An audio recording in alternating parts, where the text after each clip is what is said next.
to Boston, and Boston is one to beat, and Boston's into the corner. What a try, the first try of the match. Karelius, inside to Murphy. Murphy going nicely away, looking for Sullivan.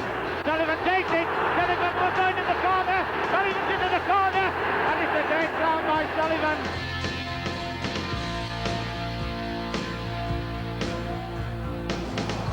Sullivan, can he go? Sullivan, can he go? I think Sullivan will go off into the field. I don't think anybody's going to catch him. Everybody's saying go, go, go, and he goes for a try to Sullivan. Beavers, now inside from Eadie, and Eadie can run. There's a chance Schubert gets this, he'll be in. He'll be in with Schubert unless he can come across and take him. But Beard is in, and Beard gets the try, a brilliant try. Australia is now attacking, and Beard, and a kick by thrown in. Fairbairn should have it covered, but he doesn't. In fact, the ball comes loose, and it's Australia with a very good chance. Britain having to get back quickly. McMahon in possession, and goal to dummy. A dummy and gone on the blind side, and is going to score.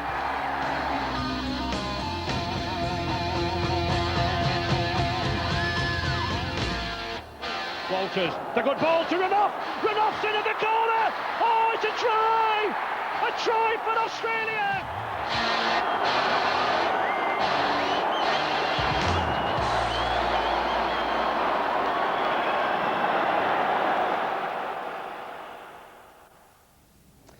In 100 years of rugby league history, there was no more important month than October 1995, the Halifax Centenary Rugby League World Cup. And in this programme, we're going to review the 15 matches that led to the presentation of the biggest prize in the sport at Wembley last weekend. Ray French and Joe Lydon have had the last week to form their opinions on everything that went on. We'll hear from them later. But the competition began with 10 teams contesting 3 groups. Eddie Butler takes the story on from there. Group 1, 4 teams and 2 to qualify. Top seeds Australia, home nation England, Fiji and South Africa, the outsiders. Day 1, the top 2 came to the Twin Towers, but was Wembley the right place for the World Cup opener? A crowd of 41,000 said yes.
So the 1995 Halifax Centenary World Cup about to get underway. The top 2 seeds, England v Australia from Group 1. Another 15 matches to come throughout England and Wales. And away we go with Rod Wishart. A long high kick, well picked up by Darryl Powell. Oh, and that looks a little high. But it's England in the new style jersey, the all-white with the red cross. Australian defence very flat, Tursley.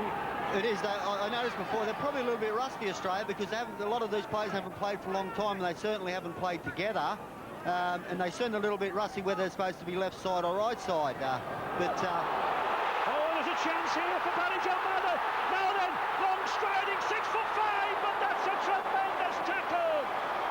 Tremendous tackle from Brayshaw. Barry John Mather just couldn't make it to the line, but the first chance was there for England. Australia would have been better advised to push that ball out wide, but they're in charge. Fickler to Dimmock. Dimmock looks for support. Out here, Opawati going for the corner. It needs a good tackle. It's still in possession. Oh, good defence there from England. Barsham again. To Pay. Difficult forward to put down, this Dean Pay. Australia edging nearer all the time. Tuvey, he'll switch the play. He does. Fickler. Oh, beautiful sidestep from Fickler. And there's the first try to Menzies. Beautiful play. Australia done well here because what they did, they stacked their left-hand side, and England was spread out, thought they were going to spread the ball. Brad Fiddler seen the defence move up too quick. Big step off his left foot, and Steve Menzies backing up the middle and offloaded the Menzies and scored under the post. Shaun Edwards. That's a good high one now then. That is a tester under pressure. Oh, he's lost it! Almost a chance there for John Bentley. That's the first time that England have gone to the high kick. Brash, as you say, covered it well, but at the last minute took his eye off it, possibly.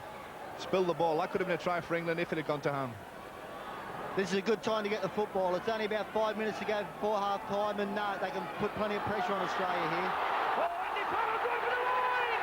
And Andy Farrell has scored! Superb run down the blind side! The very try that England wanted!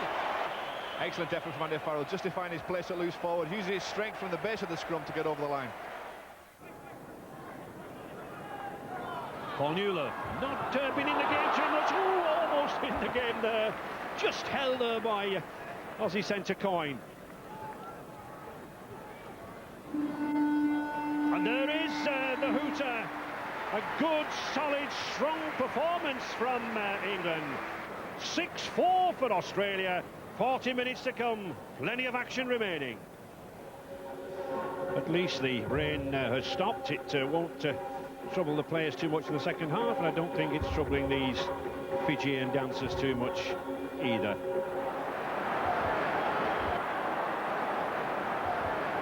Edwards again. Another high one. The Taster. Play on, I think. Yes! Play on to Barry John Mather. Driving for that line. He flicked it behind him.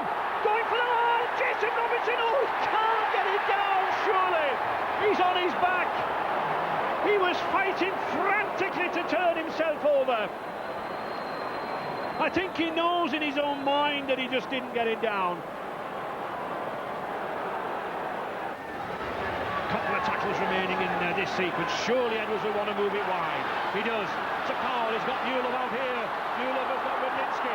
Newlove going himself. Can't get the ball away. Excellent tackle there by Coyne. On the sixth tackle. Chris Joynt drives through. There's a chance for a try. Mr. Cummings checks with the in-goal judge and he awards a try. Once again, the kicking game, little chip kick through from Joynt there. Brasher makes a big mess of it. It doesn't look like the Brasher did get any touch to it, and it's a fair try. England 10, Australia 6, 5 minutes into this second half. Menzies significantly keeping out wide, looking to use that burst of pace. Fickler again, does well to get his pass away. Nice inside to Tuvey. This time to Coyne, he's got Wishart inside him. Good covering there from Paul Newlove. That was danger for England. This still is. Fickler. Oh, that's a tester for this young... Oh, was he interfered with? I think he was. But it's a try nonetheless to Mark Coyne. Brad Fiddler, well, how calm was he when he kicked that football? It was a great kick. Chris Radlinski just lost it somewhere in flight. The ball bounced kindly for Australia, but there was Coyne on the spot to touch down for 4 points. It was a great kick from Fittler. All square, 51 minutes gone. Jackson. Opawati misjudging it. Oh, and he loses it. Here's a chance for Jason Robinson. He's in on the corner. Oh, an error by the wingman. Pressure football by England. They kicked into the corners. Opawati tried to bring it out. Good chase by England. Good defence. I think it was Phil Clark that came up with a crucial tackle that spilled the ball. Jason Robinson, if you give him chances like that, he's going to take them. He pounced on the ball and managed to get over in the corner, Steve. England 16, Australia 10. England assistant coach Andy Goodway, Robinson's try was a reward for application, really, wasn't it? Paul Newland intercepted here now then. Brasher coming in just, and he shrugs it off. Oh, the superb effort. You see, Jimmy Dimmick, that's inexperience. There's no need to push that pass. Paul Newlove just said, thank you very much. He's smiling before he gets to the line, Newlove. Great fend, right arm fend, pushes Brasher off, still smiling. 4-pointer. The England coaching party on their feet. John Joyner, the assistants from Castleford, Phil Larder, at last a smile on his face. It's England 20, Australia 10. I mentioned early on, Steve, that only 5 of these players had actually played at Wembley. And what I was interested in, yesterday afternoon when players normally visit, Australia didn't come. No, they didn't. They chose not to come. Terry Hill's made a big break down the outside here. Terry Hill, he's got space, but cracking tackle by young Radlinski. That was a try-saver. And another one on Hopawati. The England cover flooding back, but still Australia coming in here to Dimmock. Dimmock puts the ball out. It's back to Menzies, and Menzies is going over. Once again, support play. Australia are not out yet. And it's that man, Menzies, try scorer supreme, puts hope again in those Australian fans. Ball comes out, maybe a little bit fortunate when the pass from Dimmock here comes off an Australian hand, but Menzies there on the spot again to get his second try of the game. Into injury time now. English supporters keeping their fingers crossed, Australians urging them on, just 4 points the difference. A couple of minutes into injury time. We have had some stoppages, of course. England will now be looking to put some tackles in. And there is the hooter. The opening World Cup match is over, and England are the winners. This victory will give them confidence. It will boost their morale as they enter this, what will be a tough 3-week World Cup tournament. Sean Edwards, the England captain, that was a very satisfying and in the end a very dramatic victory, wasn't it? It was dramatic. We didn't play to the best of our ability. I think we'll have to improve to win the final.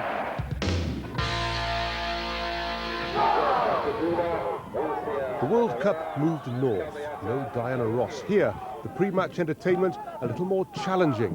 Fiji adding exuberance to the tournament. South Africa, the unknown quantity. The emerging nations of rugby league.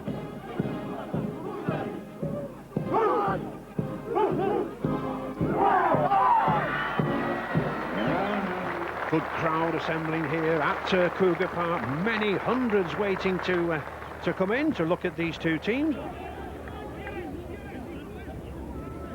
Many of these Fijians, again, recent converts from Union, many playing with local clubs like the Nadi Dragons, but others playing with Australian clubs. And a good charge there by County Balu, driving towards the line, put down, good defence. One of the local players with the Eagles club there in Fiji. Fiji moving it out wide now. Good pass on the outside there. Oh, and the fullback. Sabu Tambua nips in for the first try. Just 5 metres from the line. Rather stray pass picked up by Sabu Tambua. Oh, he gets away there on the outside. Cutting inside. Looks like Nandruku.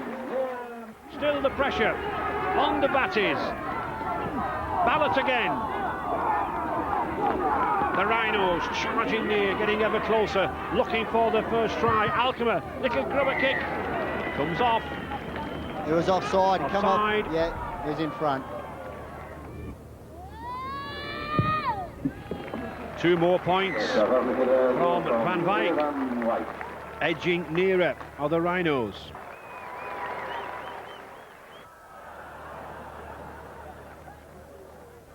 Half-time in Keighley. In Yorkshire, time for a cup of tea. Elsewhere, time for a warrior to make his point. The universal language of sport. The point being, please replace your divots.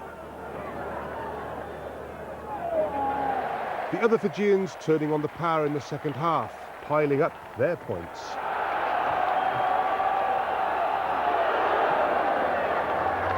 Tremendous run there, tremendous run by Elise Tonga. Number 2, every time he runs, he leaves South Africans lying on the floor. And here they are coming through now. Oh, striding away. Deku Tonga going for the line. He's in at the corner. Wonderful effort, straight from their own line.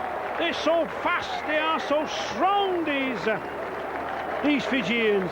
They've certainly given the crowd their money's worth here. Gerald Williams can't quite make it. Jaco Alberts, one who probably does deserve a try. But there is the hooter. A superb exhibition from the Fijians. They were something of unknowns, they were something of outsiders in this tournament. They've certainly shown everyone, Steve, in Group 1, that England and Australia, it's no easy route to the semi-finals.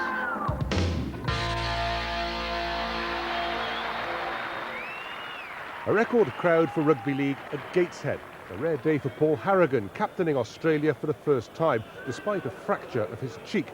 In the crowd, scouts from the other code, Sir John Hall and Rob Andrew, perhaps trying to tempt a few to go north to Newcastle.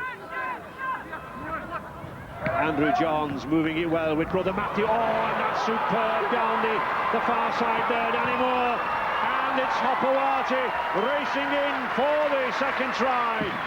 A try. Well, he's not too hurt. A little bit of a hurdling practice. And again, those spin passes moving out. Oh, and it's Matthew Johns this time. Racing in. Again, looking for support. He finds it. Oh, and striding through is Aaron Raper. Looking for a move. Set to move from the... Robbie O'Davis. Oh! Sweeping in. Blistering pace.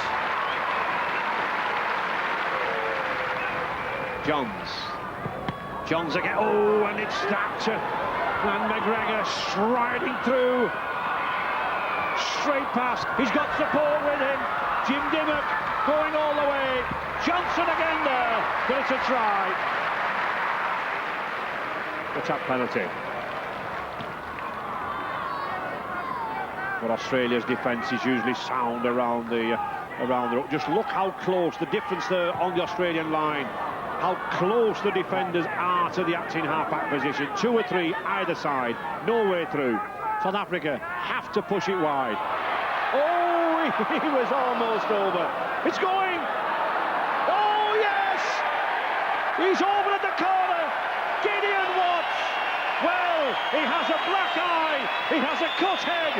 But there's one thing, he has a try. Gideon Watts, the first try of the tournament for South Africa, and the fans are delighted by that.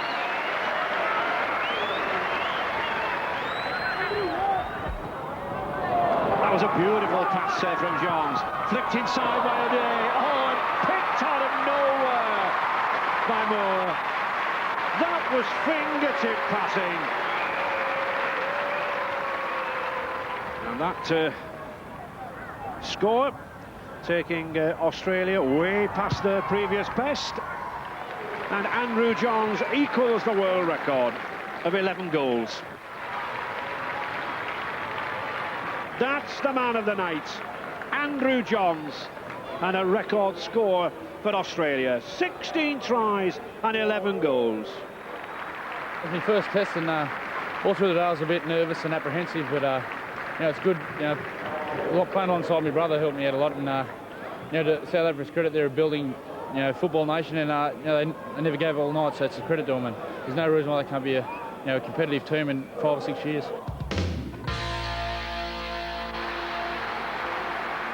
England and Fiji at Wigan, 26,000 at Central Park, and the kick-off delayed to allow the crowd to pack into the ground.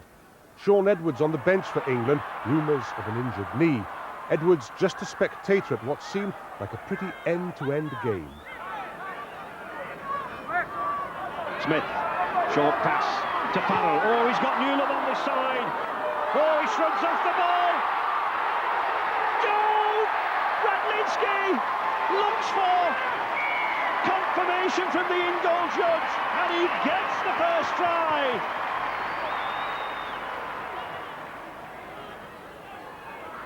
Bobby Goulding, long high kick, it's intended for Radlinski. Radlinski picks it up, back inside to Jason Robinson. Oh, and that is absolute class.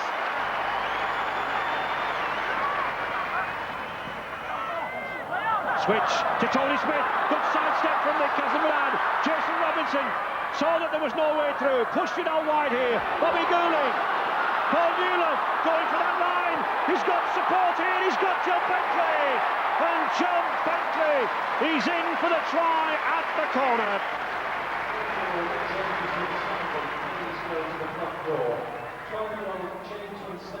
Paul Broadbent going through. Paul Broadbent going for the line himself.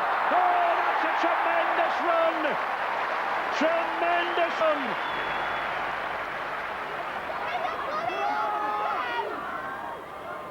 No way through.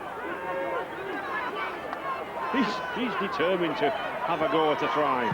Goulding again tries to repeat the trick of the first one. Oh, Jason Robinson! He's in there at the corner. Well, delight on Robinson's face. England have pulled the trick once, and they pulled the trick again. Bobby Goulding. Oh, Horton fairly steaming through here. There's the pace of that lad. Oh, wonderful try for Simon Horton. What a day for the teenagers.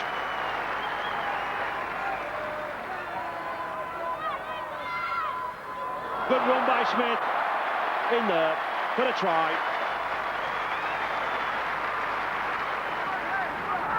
Steve McCurry drives at the heart of defence. Goulding puts Newland away. Good try for Paul Newland. The pass was perfection. Rugby league's not an easy game no matter who you play. 46-0. We were just happy with their scoreline more than anything. We stood strong in defence, and they're a very good attacking side to keep the ball alive, and we stood really strong and didn't let them score any points, and that's the most pleasing part about tonight. The 13 now for the semi-final has not been finalised, but everybody in the squad now has had a start, and I learned quite a few things about certain players tonight. The McAlpine Stadium, sporting jewel of Huddersfield, and the reigning champions Australia looking for safe passage through to the semi-final at the expense of Fiji. Tooby, wide, Fittler, but again, Fittler's pass not reaching the defender and a Fijian hand to it. A couple mistakes there from Brad Fittler, Steve. Yeah, they're moving up very quick on him, the Fijians. But it's here, Tim Brasher in the line. Tooby out to winger number 2 there. Dallas, he's gone outside his opposite number. Brett Dallas picks up the first try of the game. So, Australia in Fiji 22. Dean Pay, number 8. Tooby at 7. Looking for an opening, Tooby. Unloads to 6. Fittler. Looks like gaps open here for Steve Menzies. He's in. Steve Menzies has come up with the 3rd try of the game. With the Fijian captain leading the Langalangi, Lee, you've got the crowd on your side again, but you're going to need a bit more than that, I would think, aren't you? Of course, they're a good side, they're a well-drilled side. We just have to hang on to the ball and probably come up with some points. Fiji got a bit of flair, which they could show us, haven't they? You will see a lot more in the second half. Fiji, unfortunately, not able to reveal much more in the second half. The traffic all one way, Australia's.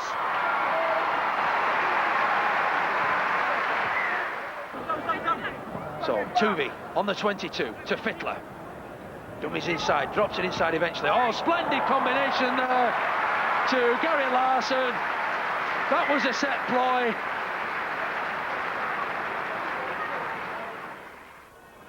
Graham Murray was telling me that the Fijians, they pray before a match, they pray after a match, and they're praying there that to thank God that nobody's been seriously injured, and that's all a part of their sport. They're just true sportsmen.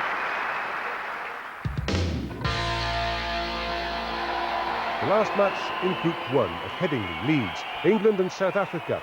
England already through to the semis, and now it was just a question of playing for places, selection for the big games to come. Goulding, Powell, good slip to Phil Clark. Phil Clark, he's got Pinkney himself, and Nick Pinkney scores the first try. England now in full flow. The slip to Chris Joynt, back to Clark, to Andy Platt. Again, good chattel there from Gideon Watts. Goulding putting the kick through, and the chase for a fire, but well read by Kumbi. I think in a way, Joe, you know, there perhaps possibly been too much talk in the press about you know, South Africa's defeats, 52-6 by Fiji, 86-6 by Australia, and perhaps there was a complacency in this England side. I think the coaching staff of England have tried to cancel that out this week, saying that they shouldn't be complacent. They are all playing for World Cup semi-final spots. Oh, and there is one man playing for the semi-final spot, Simon Horton, and somehow I think he's certain to be in the 17. Goulding running across the face of the post, Goulding going himself, cuts inside, clever play from Goulding. It's Radlinski in at the corner there. Paul Cook looking to squeeze in, but no, just look at the cover from South Africa there. 3 men across, and the prop forward was across at the corner there, Gideon Watts. Well, I think when they're giving medals out for Hart, Joe, these two South African props, Watts and Boyson, they must be first in the queue. But it's England on the attack. Powell changes direction, he gets it to 17 Sampson, and in he goes.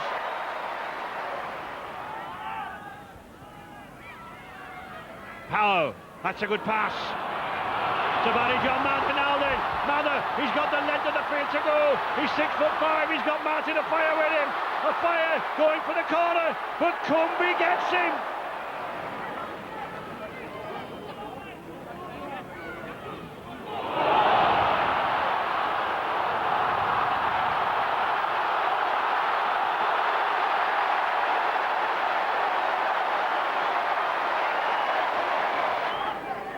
On the fifth tackle. Now then, will they put a high ball up in the air? Will they go for it? They do.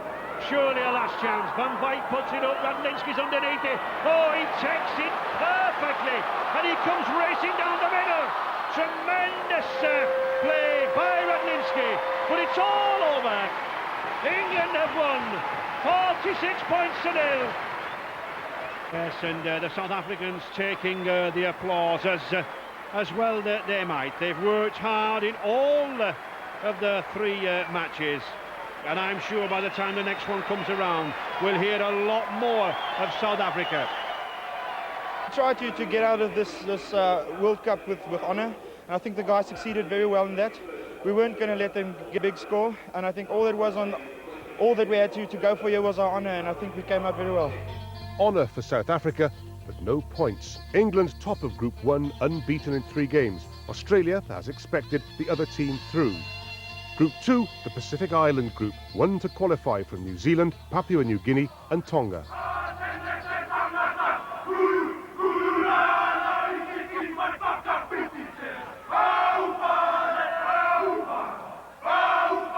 New Zealand Group 2 favourites.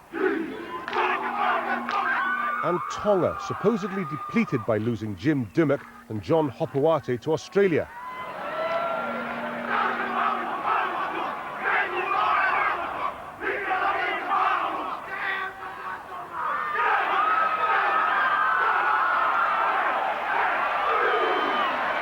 It was to be a World Cup classic. Driving hard, Marcelo. Good position there. This Tongan side See the white line of the New Zealand try area there. Good drive here. Lee Hansen, great ball! Lee Hansen into Willie Wolgram for the first try of the game. New Zealand down the blind side. Ruben Wiki stepping, driving hard, tackled by man. This playing man seems to be everywhere today. Kearney, Blackmore on the inside, tackled by Hansen. Eventually, Sid Hero down the blind side. Oh, a sloppy pass yet again, which could result in a try, if not mistaken. He's given the try. Number 2 for New Zealand. Sean Hoppe has picked up a try after nothing. So now, Stacey Jones teasing this defence, bringing Ponga on the angled run. Ball inside, Stephen Kearney running well. Matthew Ridge in support. Henry Paul there. He's here, Stacey Jones. Outside there. Tony Kemp, try on the outside. The Tongan defence finally cut to shreds by this New Zealand attacking machine. Yeah, they're keeping the ball alive now, New Zealand. They want another try just before the half-time interval. Henry Paul in, out, stepping, inside there. Quintin Ponga looking to unload. Driving hard, so it's New Zealand looking to get some more points on the board. 5th tackle, down the blind side. Tony Kemp, short pass there. Richie Blackmore. Try for New Zealand.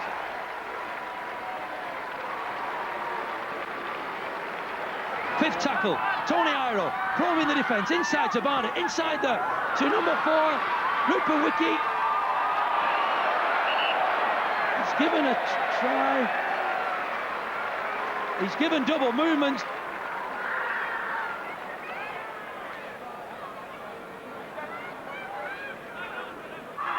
To another blind way, man. Dummy inside, pass outside. He's still retaining it. Little right at times of the passing, but they've still got it. 6th tackle. Little chip over the top. He's fumbled it, number 3. It's a try! A try there by Tofa. And there we see Namu. Numerous stitches in that cheekbone injury. Number 5, Vicosa, bringing inside. Gutensal driving hard. 1 or 2 swinging arms here and there, but nothing to the displeasure of... and it's a kick through here from Vicosa. He may have scored! He may have scored from that super kick through in the corner. 3rd try for Tonga from a kick from Mann in the middle of the field to push Tonga out to 14-12.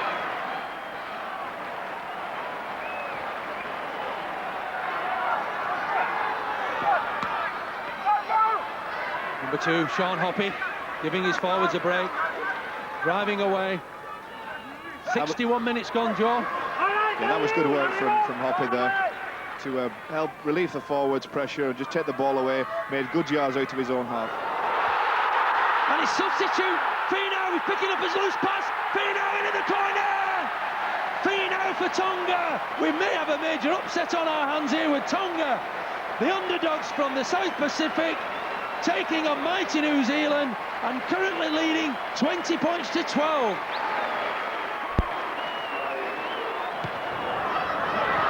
Kick into the corner there from number 7, Wolfgram. Collected there by Barnett. And look at that tackling from Tufa, who pushed him into his in-goal area. A dreadful mistake, and that'll result in a penalty to Tonga in front of the post. They must surely now take the 2 points. He does. No problem.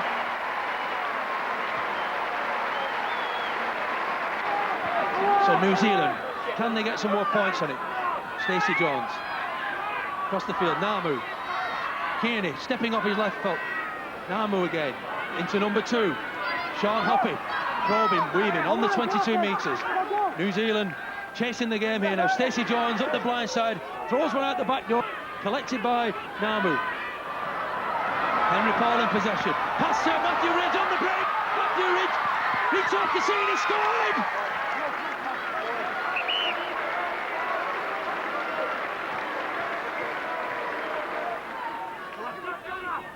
Infield, Namu, Jones. Henry Paul in the thick of action. Basketball pass, Sean Hopper. We're now inside the last minute of normal time. Kevin Iro weaving his magic. Number 3, Richie Blackmore, pushing off. Richie Blackmore's in for a try. Richie Blackmore has pulled some points back for New Zealand here in the corner. We're in the last minutes of normal time.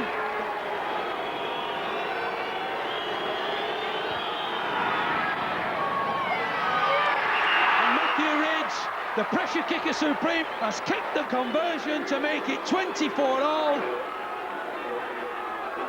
Australia must go for the 1 point here. Well, they're going for the try on the left. Kevin Iro, 5 yards from the line. 5 yards from the line. What can New Zealand do? Tongan defence. Henry Paul, the magician, he's been there within drop goal striking range.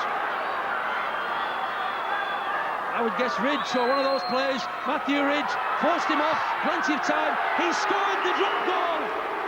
Matthew Ridge has saved the game for New Zealand.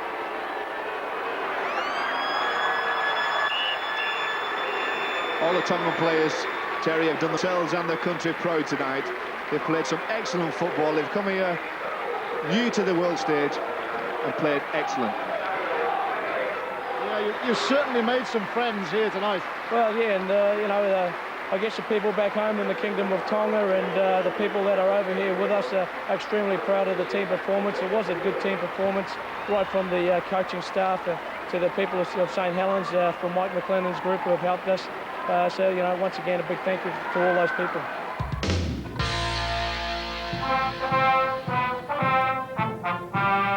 Papua New Guinea, the only country in the World Cup where rugby league is the national sport. Tonga with a chance to bounce straight back after that cliffhanger defeat.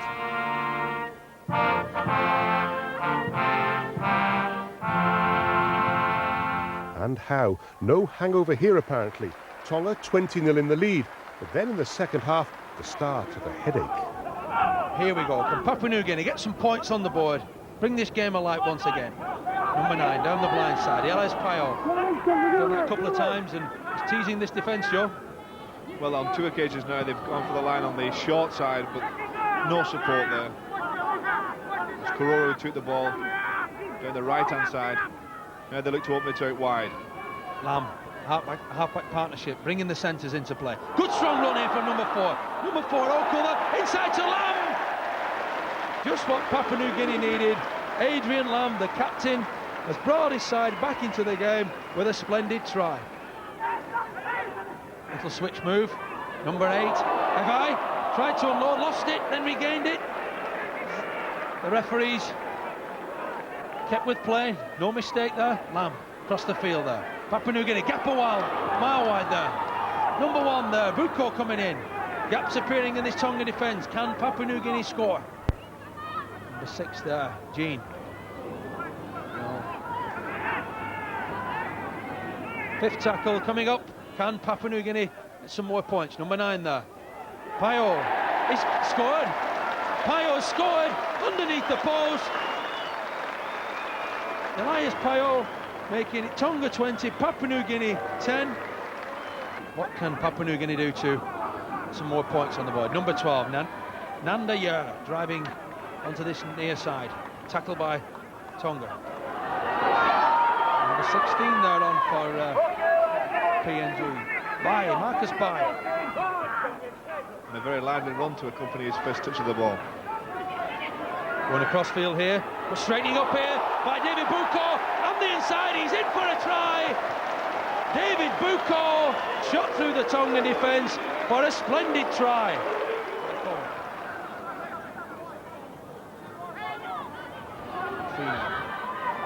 Inside there, Taufa running hard. Now Tonga about to break back into gear, as it were. Number 15, Liku, run hard all this half. Liku, twisting, turning. He may have scored there. He has. Liku has come up with a try for Tonga. The ideal way to respond to the Papua New Guinea onslaught. 5 yards from the line. Lamb at first receiver. Bringing his runners, switched back down the blind side. Number 12 there, Yer. Inside there to 15. The substitute forward. Good play there. Enterprising play, trying to increase the score. Number 5 there, Kororo in the middle. Yard from the line.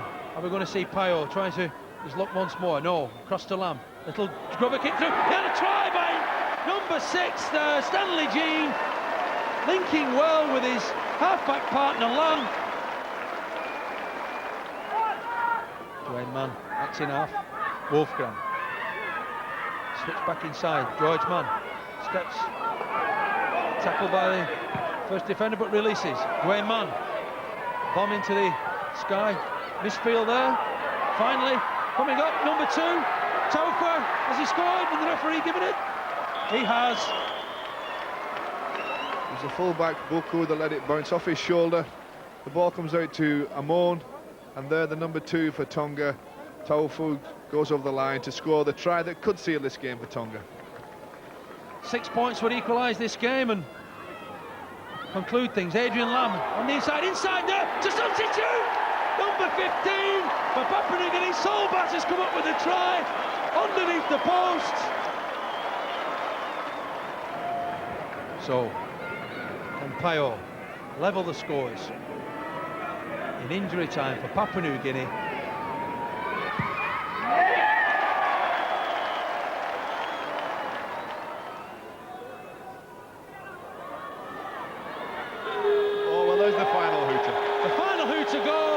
Papua New Guinea raised their arms with delight. They've scored in the 2nd minute of injury time to thrill this crowd of over 5,000 here at Humberside to bring the scoreline back to 28 points all. New Zealand were at St Helens on Friday. Yeah, that's another task. We played New Zealand twice last year and we're unsuccessful both times, but you know, this is the World Cup and there's a lot of upsets to go, so hopefully it'll be one then too. New Zealand at Knowsley Road, St Helens against Papua New Guinea. The Kiwis at the centre of a drug scandal, losing hooker Sid Ero, who took a swig of the wrong cough medicine.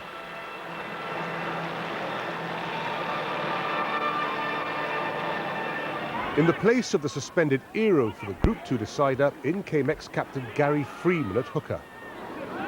Henry Paul, twisting, dodging, gets a good pass out there to Williams. No way through.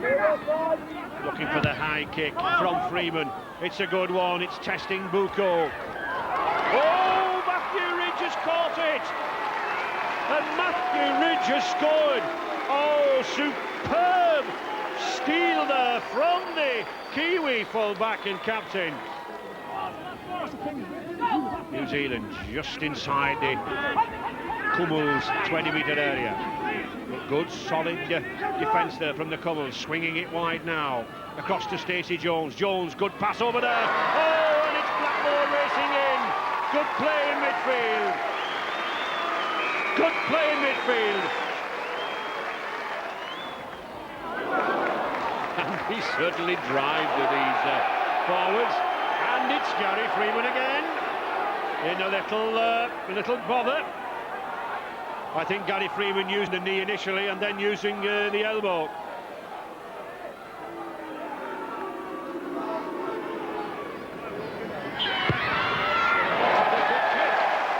Straight between the uprights, the flags are raised, and Papua with points on the board. And Kevin Iroh now, the 2 Iroh brothers thrown into the fray. Obviously, Adrian Lamb going for the line himself. He just can't get through. Blistering pace, this Kumul skipper. Pio driving forward. Has he got that ball down? Only the referee knows, and only the referee gives the decision. He says he hasn't got the ball down. Back to Lamb again. Oh, beautiful play. He's got real pace, this lad. Oh, a magnificent pass to Calvert. He's got one to beat. He cuts inside. Tremendous play from John Ockle. That really tested the Kiwis out there. But still the New Zealand line holds. Still Papua New Guinea can't get over it. And still New Zealand look to be heading for a semi-final place.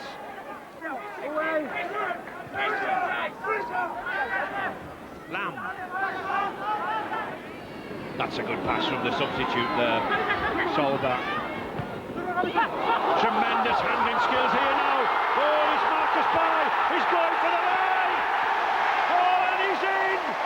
Wonderful effort. And at last the Cummels are over there.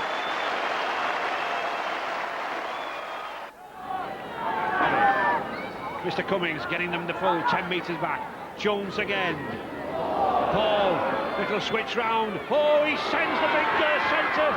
Blackmore racing through. And it's a try for Sean Hoppy.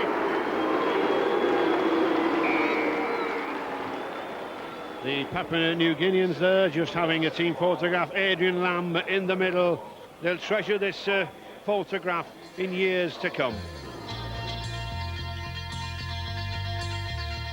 New Zealand in the end clear winners of Group 2 and through to face Australia in the semi-final. Group 3, Wales, like England, enjoying playing on home soil, France and Western Samoa.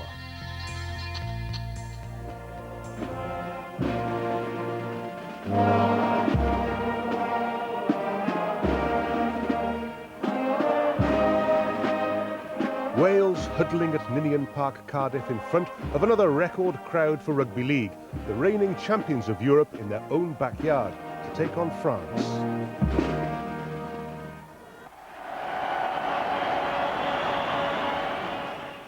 But it's still Wales in possession. Jonathan Davies back again. Here's one man who doesn't need any weight lifting. Oh, Paul Moriarty just couldn't get up there. But he's really causing problems. On the fifth tackle, back to Davies.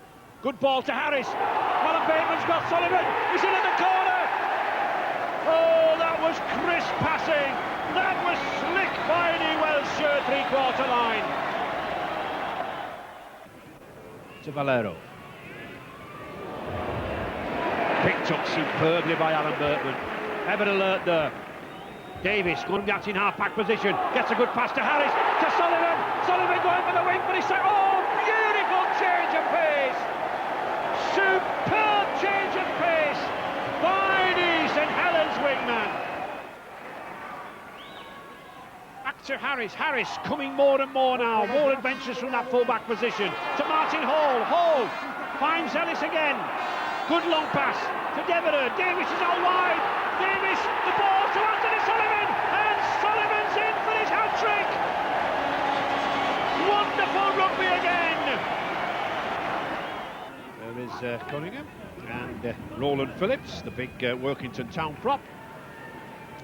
Good pass from Torre there and Fage.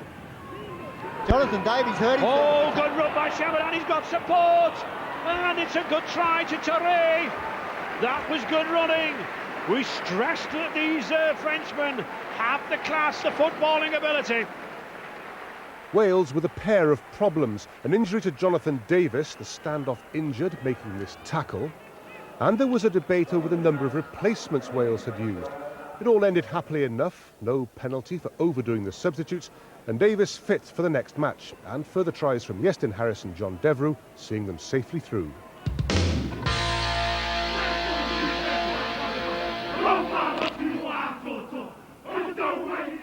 Western Samoa, the major threat to the established order in rugby. The islanders' natural aggression refined by the coaching skills of Graham Lowe. France were directly in the way, and from a bit further away, the watching Welsh in red. Number 9, Touré, acting half-back. Touré, switch down the blind. Number 11 there, Boudadwan. Touré, another switch down the blind to number 10. Bit of a gap here on the blind side for the French player. Into number 4, and it's Shamaran, who's picked up the first try of the game. Making it France 4, Western Samoa 0. On the blind side there, Poaching, the hooker. He's going very close, Poaching. That was a nice little half break. Tackled well there by Cavastay, but it's number 11. In for the try, Tony Tatupo, who just scored. It's Poaching, acting half. Bit of a complicated switch move. A few passes in that move, and it's Matuta coming up the middle after 3 or 4 switches of play. Intricate move there from Western Samoa. The Samoan Demolition Squad.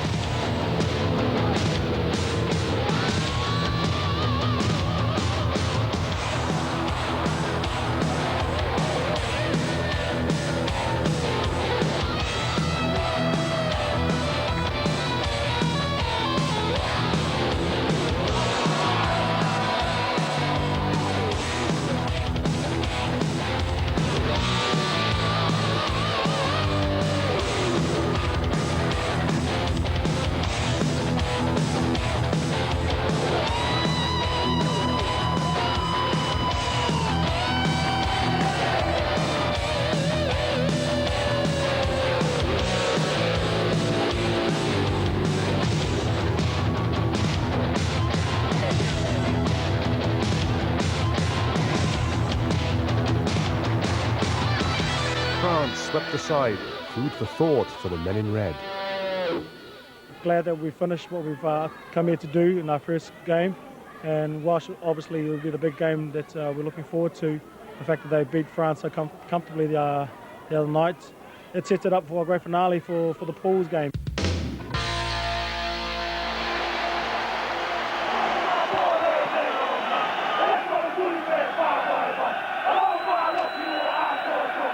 The Group 3 showdown, another sellout, this time at the Vetchfield Swansea, facing down the Samoans, the side with the habit of coming to Wales and knocking them out of Rugby World Cups.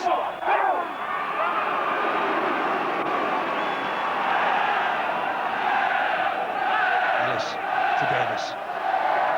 Wide pass out here to young Iestyn Harris, only 19 years old. Twiggamala read that very good. He come out up quick in the defensive line and cut Harris off. Davis stepping through the middle. Devereux fish right onto the 22 metres line. Hall teasing the defence. Ellis looking to go wide. Good wide pass from Ellis. Bringing in Quinnell, straightens up. Scott Quinnell up to the fullback. Can he get over? No, he's held there. Just on the line. Great tackle there from number 2. He's sent Tia a part of the sin bin. He's judging that he's pulled Quinnell over after told him to play the ball.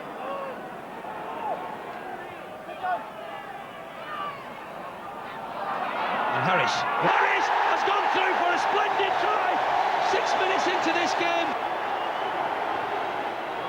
Grimacing with pain. He's number 11, Satupu, in the middle. Crossfield brings him. Matautia straightening up. Vila Matautia, he stepped through, but a great response. Vila Matautia has scored the first try for Western Samoa. So on the possession, Wales having practically 2-1 there in the ratio terms, but pretty much even, Stephen, in the territory, Steve. Yeah, it's been even that area, but possession is in the Welsh favour by a long way. So a great kick here by Jonathan Davies for Anthony Sullivan. He dribbles the ball up and he scores! Anthony Sullivan has produced a splendid try. Wales leading 12-8, some 30 minutes. Big hit there from Devereux. That must have hurt. Moriarty comes strong. And Twiggamala tackling upstairs again. He'll have to watch his mark with this referee Smith. All acting half-back. Brings in Moriarty. Good tackle there from Sam Panapa. David Young this time up to halfway. Big hit by Vagana. We've seen some awesome tackling today, and another pile driver there from Vagana. Davis out wide, Scott Quinnell.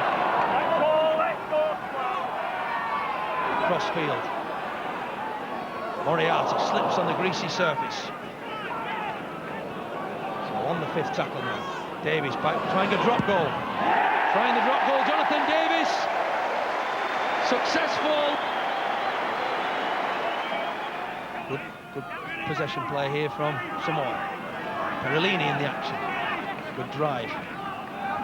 Blindside move. Ropati goes down the blind, looking for Twiggamala on the burst. And he takes some stopping. Does this powerful centre Twiggamala?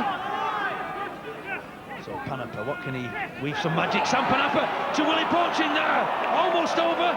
Been dragged over the line on his back.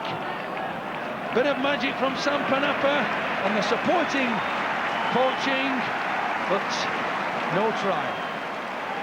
And it's Wales still with possession. Phillips unloads. Ellis to Davis. Into the last 10 minutes almost. Out to Adrian Hadley. Outside his opposite number. But no, it's tremendous tackle by Mark Elia. 4 metres from the line. Martin Hall acting halfback. Looks one way. Comes back. Richie Ayres up the middle. Driving hard. Richie Ayres on his hands and knees. Trying to scramble, but the Samoans hold out. David Young now, he's having a go. Same area. Need a little bit of inventive play here, perhaps Wales. Gaps must be out wide because the defence is very tight. It's Ellis looking down, back down the play the ball area. They may opt for a drop goal perhaps, but with Davis injured, let's see. Back to Harris, does he try one? He does. And Iestyn Harris, the fullback.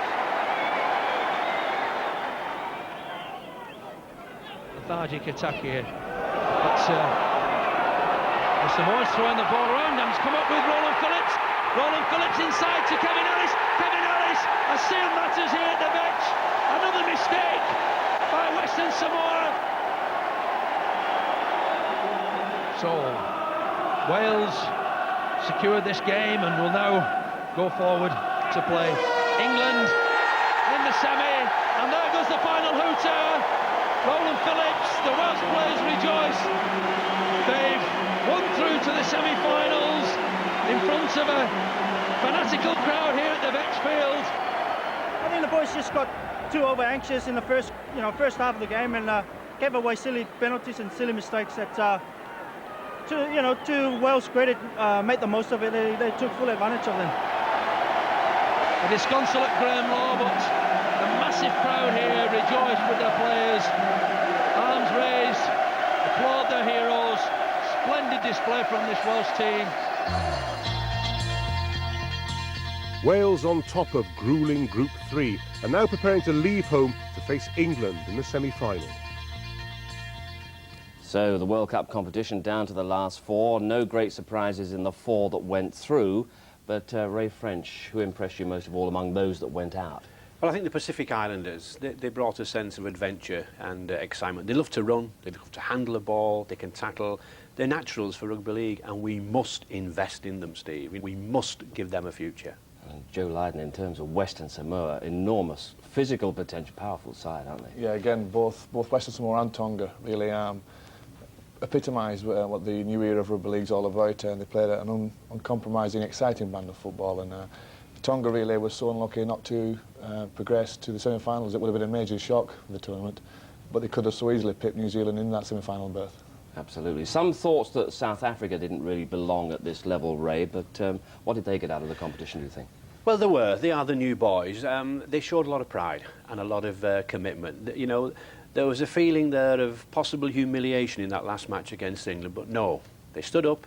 They were a proud race, as we know South Africans are, and they threw everything into that match. They'll come, and I think by the time the next World Cup comes around, they'll be a force. So exciting group games, but on to the semi-finals. England against Wales, first of all. It took place at Old Trafford, and after the Welsh form against France and Western Samoa, there was no reason for complacency in the England camp, and it was a tough afternoon. Here are the highlights.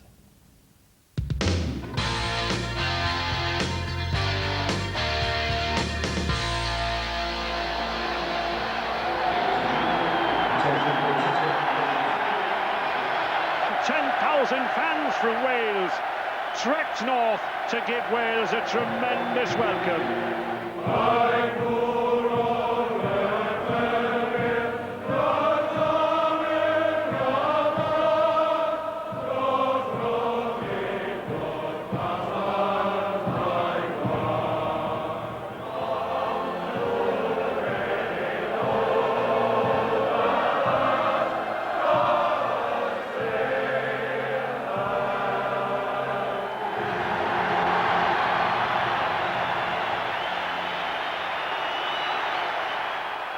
A lot of pressure now on this England line.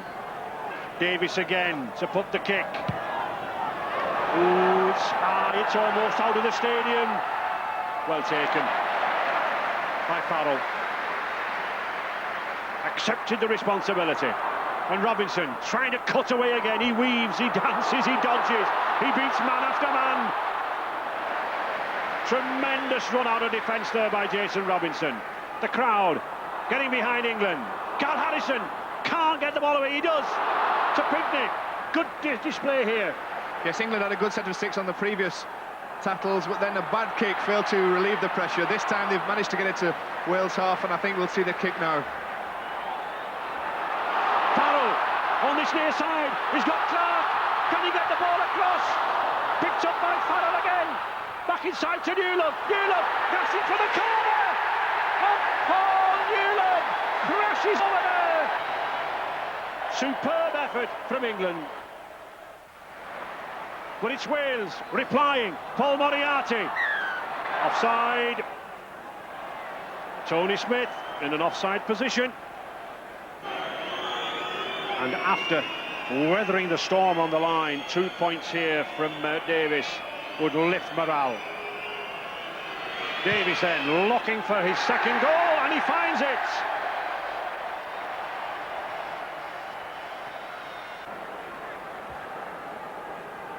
Radlinski. He's got the height, but not the direction. Well, he picks it up again. Still on the fit tackle. Attempted drop by Goulding.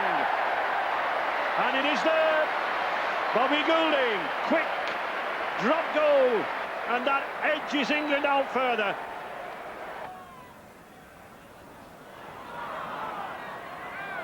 Oh, good pass there from Quinnell now. That Wales got a chance out wide here. Alan Bayman has got it to Sullivan. Now that wing there. Sullivan's still going, but it's in touch. No try for Deverard. Not an awful lot of penalties conceded in this match. The game has been quite free-flowing. Farrell. Good switch inside to Tony Smith. Oh, and Danny Spence is going over.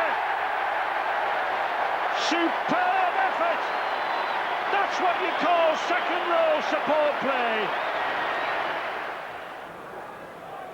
More trouble for Wales. Second row Paul Moriarty coming in with the punch on Andy Farrell. 10 minutes in the sin bin. And in Moriarty's absence, Jackson once again going from the acting half-back position. England really cutting Wales here around the rocks. The short pass to Goulding. He's got Pickney. On the fifth tackle, Bobby Goulding stabs a kick to the corner. But a fire, and a fire puts it down.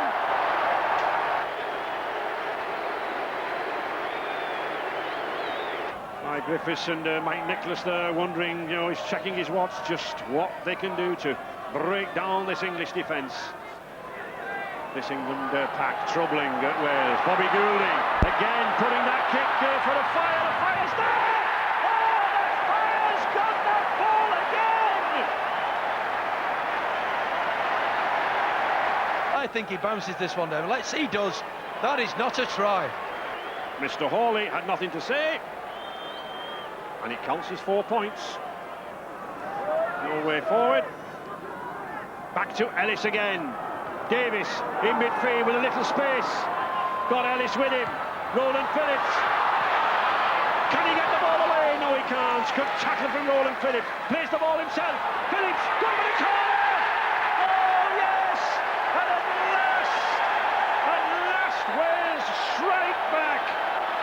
Number 16, Roland Phillips gives the Welsh support something to shout about. Cock Gibbs can't escape the clutches of Newland, but still Wales come forward. Paul Moriarty charging to that line. Gets it away to Ellis. Ellis. Oh, the double from Ellis. He's going to the line. He's just held up there. A foot short. But it's still Wales. Pressing. Skerritt drives in. But that was good cover by England. Well, Sean Edwards looks bored by it all, but I'm pretty certain he's not. And Mr. Ward just sending Dean Sampson off, I think, to the blood bin. Carl Harrison coming back on. Bateman, Sullivan, trying to go around Robinson. He does. Anthony Sullivan going for the corner. Oh, a magnificent tackle from Radlinski. That was a superb effort from Anthony Sullivan. But there's Radlinski. Cassidy. Penalties conceded there, 13. That's not a lot for a game of this intensity. Apart from those couple of high tackles, not too many indiscretions. Oh, beautiful ball to Clark, and he's over. Took everyone by surprise. Phil Clark racing on to that pass, surely to clinch England's place in that final at Wembley. Bobby Goulding looking for his first goal of the afternoon, and I think he finds it, he does. So, a further 2 points from man of the match, Bobby Goulding. And there is the hooter. A gallant effort from Wales here at Old Trafford. But England, rightly I think the winners, 25 points to 10. Smiles on the England faces. And it's been a splendid game, and the emotion's running high now.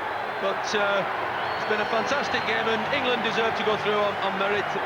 Well, Jonathan Davies, that was no pushover, an amazing game in the second half. It's been a pleasure playing with the boys. It's my last game in international football, and it'd be nice to win, but you know, the best side won the day, and I hope they do well next week. Well, you know, the game's given me everything, and thoroughly enjoyed it. Couldn't have wished to play with a better bunch of lads against a great bunch of lads, the English boys. And it's just sad that it's got to come to an end, but there we are.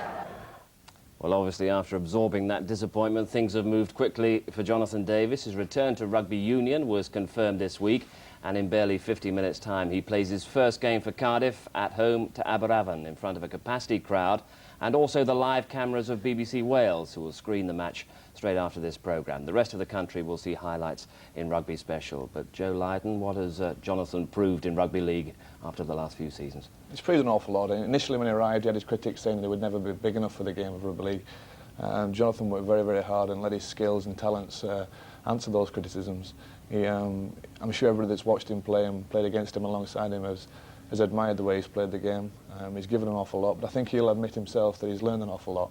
And although I am sorry to see him go back to rugby union, you know, I've got to hold my hands up and say he's been a great ambassador and played really well, and I just wish him all the luck that he deserves. He's got a few years left in him, hasn't he? I think so, just a couple. And rugby league in Wales, after the excitement of the last month, Ray, that's received a real boost. Oh, I think so. I mean, Wales and Welshmen have been around since the turn of the century in rugby league, and we've had many false dawns with clubs in the past, but I do think the time is ripe for a club. It must be a top club, Steve. We can't have any half measures. We may have to repatriate players. We may have to compensate clubs, but we must put the top players down there, and I believe if we do, I think the Welsh public will support rugby league. OK, big boost for the game in Wales, but England through with a bit of relief, through to the final to face the winners of Australia and New Zealand, who are playing the following day. Now, New Zealand have always threatened to break through at the highest level, and Australia were only too conscious of their power and potential as they lined up for the second semi-final at Huddersfield. An occasion of enormous tension was to follow. Australia, New Zealand, the second semi-final.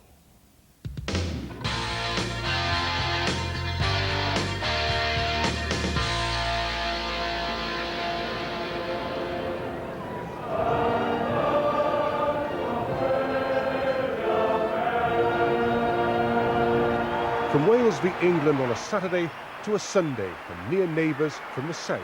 Australia and New Zealand, the Kangaroos with the advantage of having beaten the Kiwis 3-0 in a recent test series. It didn't start like a classic. Johns with the pass. Oh, Menzies trying to break out wide there. I think we'll see this boy Menzies racing out wide off these passes by Johns. Fittler inside to Brasher. Brasher going for the line. 4 points, and it was the passing in midfield that once again caught New Zealand out wide. Tuvey didn't relish the attention there. Larson gets that ball away to Coyne. Back again to Carroll. Carroll. Oh, flicked inside. That was an element of luck, I think. But Menzies was hanging around out there. There was an element of luck about it. But last players make their own luck.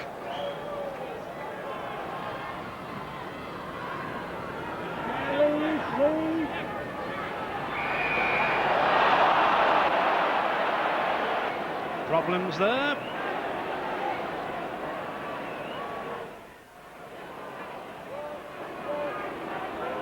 Oh, well, Stephen Kearney, I think he was objecting to the ball attempt at ripping out there by Fittler.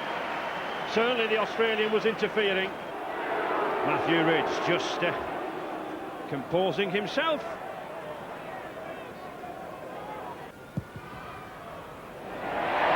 Oh, and he gets the 2 points. So, the New Zealand skipper bringing New Zealand back into this game. This is the danger time now for New Zealand. Closing minutes of this half. Australia looking for another try. Out to Dean Pay, good release from Pay. Johns again to Menzies.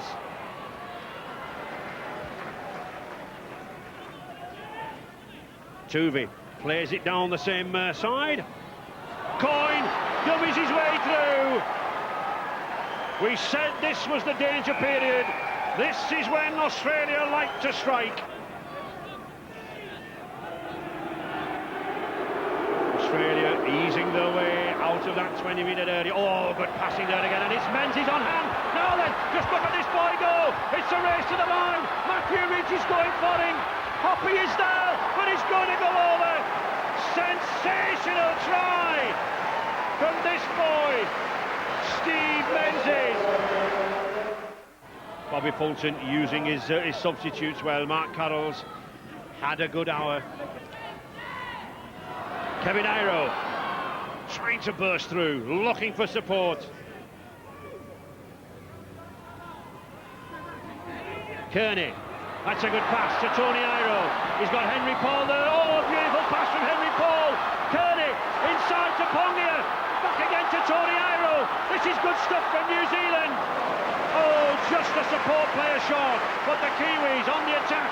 Gene Namu, superb long pass to Iro. Iro cuts inside, gets it to Blackmore. Oh, again, a lovely pass, one-handed. And Barnett is in.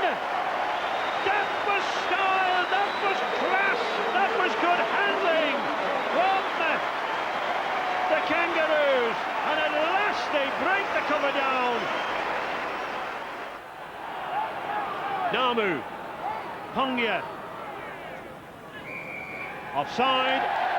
Another 6 tackles against Australia. Quick tap again. Ostasini driving in. Oh, tremendous effort there. Almost took the Kangaroos by surprise. Jones. Well, Kearney coming along at the face of the post there. It needs some direct running now. Namu again. Nice switch of play. Tony Iro, will he go himself? He's in! Tony Iro, he's in for a try! Australia beginning to tire. The Kiwis roaring back. And Tony Iro took matters into his own hands. He went for the line and he scored. 9 minutes remaining. 6 points the difference. Tuvey to Johns. Matthew Ridge is underneath it. Oh, that's a tricky one. Oh, he's lost it. They've all lost it. That was a very, very tricky kick, that. Brasher lost it.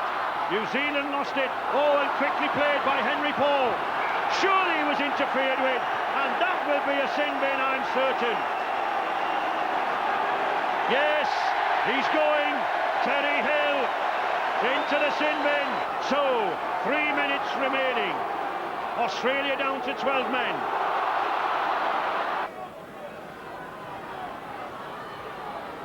Last gaff for New Zealand now. The message has come down from Frank Endicott that when they've got the ball in the 5th tackle, they must go in the air. They must bomb the Australians, nothing on the ground. Frank Endicott biting his lip. Kearney.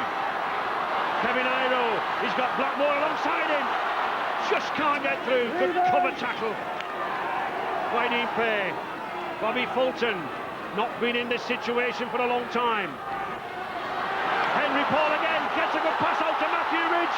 Oh, and he's going for the line. Cavano's going over. Oh, a magnificent try.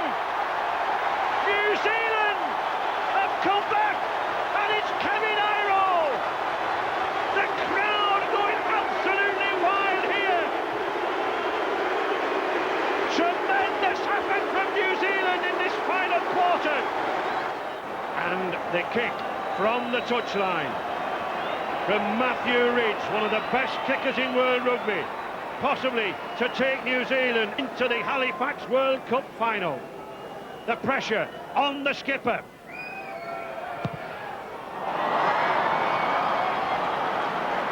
No goal, no conversion. Oohs and ahs from the crowd. Half a minute remaining, locked at 20 points each. Looking for a quick play the ball. Pongia, it goes to Ridge. Is he going to have a shot at goal? Left-footed, he does. It's a huge one, just to the left of the upright. Wonderful effort there from Matthew Ridge. There it is, all square at full time. 20 points each, wonderful effort. But they've got a further 2 10-minute periods now of extra time. Well, I couldn't understand him. What I did tell him was it went to... That's modern technology. This ain't no technological breakdown. Oh no, this is the road to hell. Extra time, Sid Finn. Hard, tough clash. It's almost a fresh game.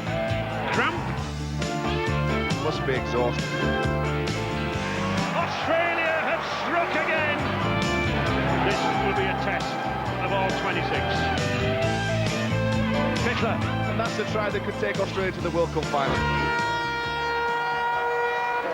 They've certainly shown their true mettle this afternoon. There was quite a few seconds when I thought I was on my way home. And if next week's as hard as that, I wish I was at home. Yeah, well, mate, we had a kick from the sideline that, you know, I possibly should have got. And then a drop kick that probably missed by about centimetres, but there's a coat of paint in it, but that's the way it goes. I mean, full credit to Australia. They hung on for the win. And, but, you know, I've got to give our guys a big rap. I thought we stuck in there really well and we showed a lot of pride and a lot of commitment, a lot of heart. And, you know, we almost came away with it. And, you know, it's pretty hard to take it, right? If anything, Joe Lydon, has been a question mark over New Zealand commitment and pride in previous seasons. That's been dispelled over the course of the last month. Definitely. I mean, they have a wealth of talent to select from. I think they have a problem combining that talent. And this World Cup, they didn't quite get the formula right. But if they do get that formula right, they have the potential to win any tournament in any game. And the key to the development and progress of the New Zealand game is possibly the Auckland Warriors and the club level, the involvement in the Winfield Cup as well. That's been a massive boost for the New Zealand game.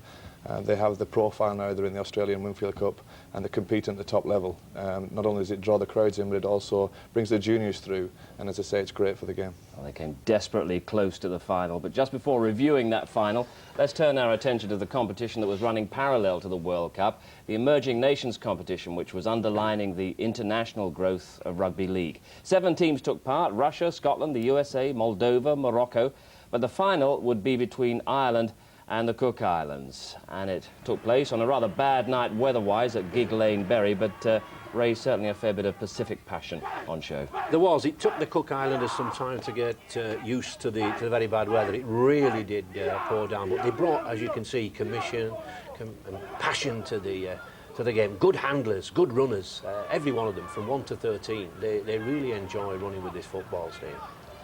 Well, the Cook Islands would eventually win it by 22 points to 6. But what have the Irish proved during the course of this competition, Ray? Well, the Irish, again, have developed tremendously over the past couple of years. They were very brave in this match. They were outclassed in the end by a lot of players who have played regularly in the New Zealand leagues. But it would be a great boost to those amateur clubs that have now been set up both north and south of the border. That was the Cook Islands try that eventually sealed their victory, 22 points to 6. So they lift the first trophy in this centenary World Cup. But the main event was played out just 4 days later. Could England achieve their second victory over Australia in the space of 3 weeks and reclaim the World Cup for the first time since 1972?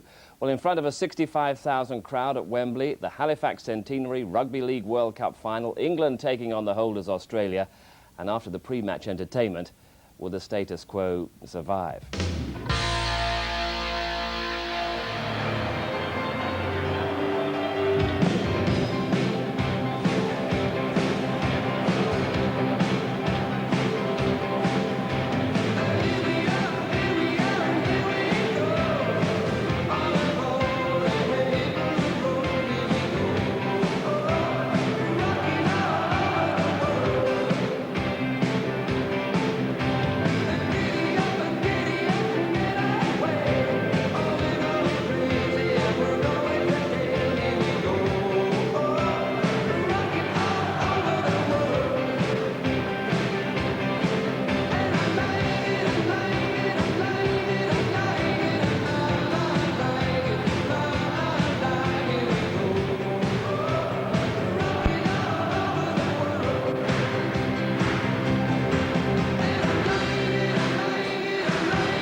Cummins. That was bad taking of the kick-off. Australia on the attack. Desperate defence here needed now from England. Larson cutting through. Larson. Oh, he's only got to lean over, surely. No, he's just held up. Australia again. Johns moves the ball out wide. Oh, good tackle. Excellent tackle there from Paul Newland on Terry Hill. Australia moving the ball wide again. They've got an overlap outside. Brings it back inside to Menzies and to Dimmock. Well, I think the Kangaroos would have been better advised to have continued that ball to the left. But it's Johns again with a little grubber kick. Robinson's there! Oh! We're looking there for consultation, and I'm sure Richard's got the touchdown. He has, says Mr. Cummins, but there'll be a lot of controversy on that, I'm sure. England on the attack to Farrell. And penalty. Andrew Johns penalised. Lying on again at the tackle. Bobby Goulding then looking to add another 3 points. He does, but only just. On the fire, going away. Now then, a fire. Can he go all the way? I think he will. Martin a fire going to the corner. Oh, he's just caught at the corner. Just caught at the corner. The crowd roar for a try, but it won't be.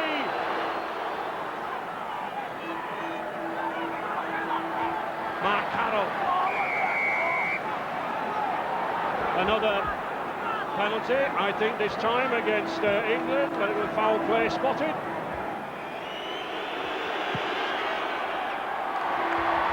And it is another 2 for Australia. This is better then from England now. England moving forward. Cassidy.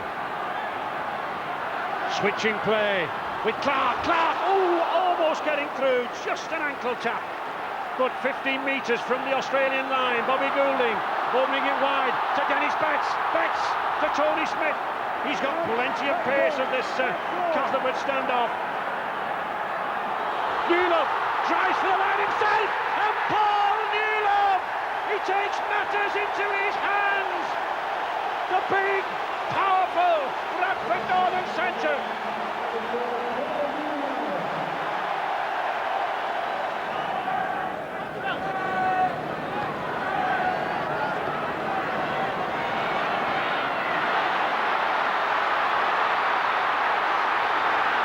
Menzies, well picked up by Chris Radlinski. That was a vital tackle. 1 tackle remaining. Oh, Australia going for the line! Intercepted by Phil Clark. Dennis Betts, time for the captain to inspire. To Tony Smith! Tony Smith! He's got tremendous... Oh! Did he trip over Brashear, or did he fall over? Whatever. England want to keep the ball moving. To Bobby Goulding. Goulding tries to cut through the middle, but again, good cover there from Gary Larson. England on the attack. Andy Farrell puts a little rubber kick in behind Dallas. Oh, it's a teaser. It's the touching goal. On the 5th tackle, Tuvey. Danger here down this left-hand side. Fickler again, trying to kick. Oh, he gets the ricochet. It's still in play on the 6th tackle. England must move out quickly. They can't let Australia keep that ball. Jones going for the line. Oh, Radlinski. Is he going to give a try? I think he is. He's giving a try to Brashear. And Australia go in the lead at a vital stage in this game.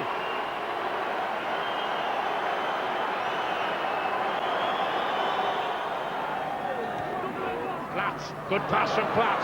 Jackson, England opening up now. Betts, oh, good tackle and a good pass. Farrell, a beautiful ball out there to Clark, but that's good cover from Australia.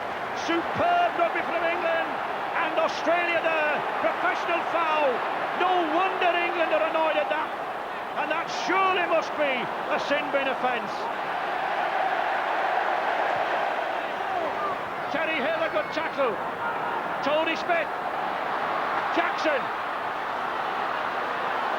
Still Lee Jackson. Puts that kick in for Phil Clark, but it's picked up by Wishart. That's good cover again. Toomey again. To Brasher. Brasher finds a gap. Well, the ball was knocked down. Picked up by Rudlinski. Forced into touch.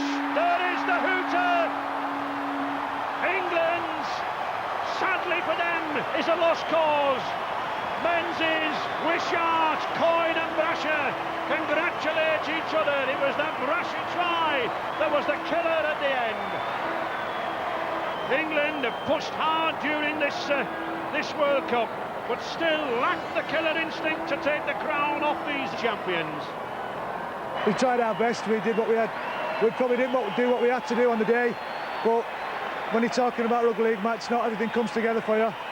We stuck at our task. We didn't have a lot of ball at times, but we was close for a long time, and it's a couple of little mistakes just let them in to take the game just out of our reach towards the end. And there is number 6, Brad Fittler, leading the Australians up those steps for the Halifax World Cup. Yet it means so much to Australian rugby. Presented by His Royal Highness the Prince Edward, and gratefully received by Brad Fittler. Australia, winners of the Halifax World Cup 1995. Yeah, we got better each game, and you know, the boys were under pressure, you know, from at home and from over here. We didn't have much go for us, you know, but the boys, they lifted today, and England played great, but you know, it was quite better. Australia then, the world champions. They're proud world champions, they've deserved it. Yes, Australia world champions once again. The England players, Joe Lydon, have now had, what, 8 days to reflect on the way they played at Wembley. Should they be that disappointed? What should they regret most of all about that Wembley final, apart from the result? Yeah, the result, obviously, but the fact that they had it there, they could have won it. I mean, in my opinion, they were the better side throughout the competition. They had the form and they had the experience as well. And in the last hurdle, just failed to grasp it. So they must be very, very disappointed. But they also should be proud in the way they played and they approached the games. But it's still hard to swallow, a bitter pill to swallow. How much did you see Australia improving during the course of the competition compared to that opening match at Wembley? I think markedly. Brad Fittler said at the end there, summed it up, that every game they got better, they became more involved as a team, the pattern developed, and they started to believe in themselves that they could go all the way and win it, which is a big issue. I mean, it's a big, to have that confidence when they first arrived here. I think they thought they were the underdogs, which is unusual for Australia, but as the competition went on, they started to have that self-belief, and in the end, it proved to be right. It's a great belief, Ray, among the Australians. Among the English players and among the Great Britain players, is there now a sort of mental block about stringing together a run of victories against these Australians? Well, it seems to be coming that way, Steve, doesn't it? And I think, you know, psychologically we do have to break that down. I don't think the players were ever too confident. I think the public were too confident, and I think that was the problem that many of the players faced. I don't think Phil Larder was ever too confident, but this is the problem with the Aussies. They put a clamp on you, they hold you, and they wait and wait and wait. You make a mistake and they pounce. Difficult, very, very difficult. We've got to break them down. Absolutely. Well, from Australia, another great team performance, as you say, but what about the 13 outstanding individuals of this World Cup competition, or at least one man's opinion? Here's Ray French's choice of the dream team.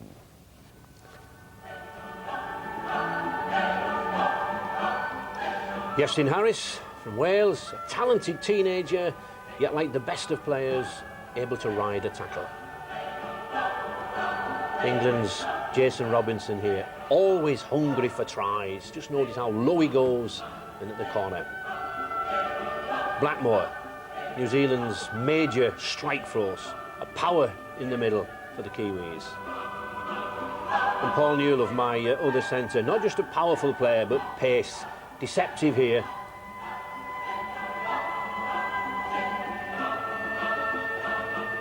And Anthony Sullivan, sheer class as a wingman, the feint inside and the pace on the outside. Brad Fittler, always at the heart of the things for Australia, whatever the pressure, always in control, flights the ball and provides a try. And Lamb, the Papua New Guinea scrum half, Just look at the vision here. One eye on the opposition, one eye on his own men, and the perfect pass. And Dean Pay, driving in, powerful. A second row normally, but pace for a prop forward. And Andrew Johns, here playing in the half-back role, but with the passing skills that caused Bobby Fulton to move him to hooker. David Wesley, for me, 21 years age, Papua New Guinea, Canberra Raiders prop forward. He took the Kiwi pack on his own at Knowsley Road and almost won. And when you're picking a second row, you want attack. Here, Steve Menzies, with pace, the power to hand off from Australia. And also, you want defence. And that's why I've gone for Larson, Gary Larson. And you need a footballer at loose forward. Andy Farrell played under a handicap in the final, needed painkillers, but a master kicker and passer of the ball. Yeah, good player and good team this. 2 from Wales, 3 from England, 5 Australians, 2 from Papua New Guinea and 1 New Zealander as well. Joe Lydon, has Ray got it about right there? I'd say about right. A very hard job to select a team from such a massive pool of talent, a job that I didn't fancy, and that's why Ray picked it. We're unlikely to see that team in action, but who would you have as captain? Brad Fittler, perhaps? Well, he is the captain of the Australians who lifted the trophy, so I think they got the selection right, so I'll go with him, yeah. Overall, the last 3 weeks, this Halifax Centenary Rugby League World Cup, what has it done for the sport? Where has it left the sport, Joe? I think it's lifted the image. You know, it's been a great tournament. Not only have the fans enjoyed it, the people who've gone along to the games, but also the players that have been involved in it, and it's just left at the right time. Now we have to go forward. We have the product there. It is a great product to watch and a great game to play as well. And now it's just up to the administrators to make sure that they push it forward. Were you surprised? Were you gratified? Certainly at the kind of support that the opening group games got. Tremendous attendances. Not really, because I think it was a little bit of an unknown quantity. People turned out to watch the island teams play. It's a different style of football, but a very exciting style of rugby. And that's what they came to see, and they were pleased with what they saw, I'm sure. And a lot is going to happen, Ray, in the sport over the next couple of seasons. When can we expect the next World Cup? Rumours of a couple of years' time? Well, there is talk of rumours of the World Cup in 2 years' time, with hopefully 16 nations. I think that's a very, very good move. And there's also talk of games in Dublin and Paris. So I think we can look very, very optimistically, rugby league-wise. Whether 2 years is a little too early, I'm not too sure. I personally would go for 3, but as long as we could provide the excitement we've had over this past month, I'm not really bothered. And have you seen enough young players coming through at international level to excite you as well? Oh yes, where I really am excited is with England. Never mind the defeat. We do have some young players. I mean, people like Cook and Radlinski there in the backs. Jason Robinson is still a very, very young player. Andy Farrell at 20 years of age. Simon Horton at 19 years of age. Never in 100 years has England ever had so many youngsters in an international side. Ray, thanks. Joe, thanks. One day they might beat Australia as well. Wherever rugby league goes over the next 100 years, it can rest assured that the first 100 have been celebrated in some style. The Halifax Centenary Rugby League World Cup has shown that certainly globally the sport is strong, but no one is stronger than those Australians. World champions once again. Bye-bye.